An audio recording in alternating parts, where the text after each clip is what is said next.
Empezamos con el trascendental fallo de la Corte Constitucional que le quitó facultades al gobierno frente a los proyectos que presente para implementar los acuerdos de paz con las FARC. El Congreso podrá revisar artículo por artículo y decidir qué aprueba y qué modifica. Pero vamos a ampliar esta y otras informaciones del día. Listos nuestros periodistas en vivo desde varias ciudades. Comencemos con Rocío Franco. Rocío, ¿qué implicaciones tiene esta decisión tomada por el Alto Tribunal?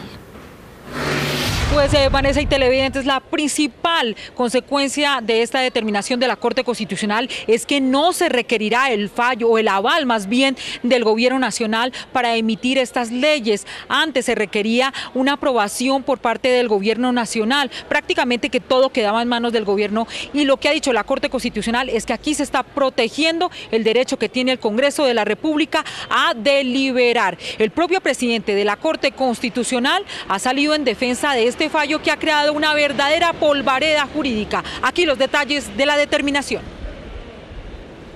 Hasta ahora el gobierno presentaba los proyectos para implementar los acuerdos de paz con las FARC y el Congreso solo podía decidir si estaba de acuerdo o no, es decir, aprobarlos o rechazarlos, pero no podía modificarlos. Ahora, tras la decisión de la Corte Constitucional, el Parlamento sí podrá introducir cambios.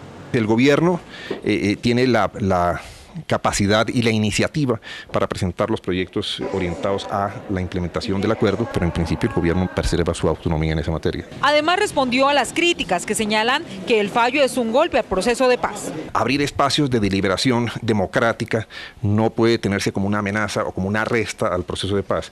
Yo diría que por el contrario es una suma, eso le aporta al proceso de paz porque aporta legitimidad en las decisiones, aporta consenso, aporta ese escenario de buscar ese mayor compromiso de toda la sociedad. La Corte aclaró que lo que hasta ahora ha aprobado el Congreso queda en firme. Esta decisión rige hacia futuro, o sea que no afecta en nada las decisiones que ya se han aprobado en el Congreso de la República por vía de fast track. La Corte señala que queda prohibida la votación en bloque y tendrá que ser artículo por artículo. La Corte señala que una ley que no le parezca al gobierno nacional por alguna situación la puede objetar. Queda el gobierno con esta facultad y la Corte Constitucional definirá hasta qué punto puede ser conveniente o inconveniente. Desde el Palacio de Justicia, Rocío Franco, Noticias Caracol.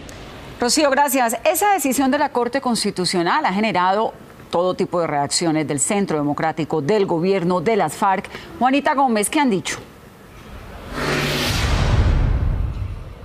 Hola, buenas tardes. Esta decisión además los estremeció a todos. Por un lado está el partido político del Centro Democrático que presentó esta demanda. Hoy están celebrando, dicen, triunfó la democracia. Hablamos con uno de sus cabezas, con uno de sus líderes, el senador Iván Duque, quien asegura ahora sí el Congreso tiene garantías. Me parece importante es que el Congreso no puede estar castrado por la Casa Nariño. El Congreso tiene que ser un ente independiente, tiene que tener capacidad deliberativa y tiene que tener la capacidad de modificar todo aquello que considere que responde al interés nacional. Lo que teníamos en ese acto legislativo es un Congreso sometido. Pero al otro lado completamente está el gobierno, quien defiende los acuerdos de paz, dice que respeta la decisión de la Corte. Eso sí, es un tropiezo, pero no el fin del mundo.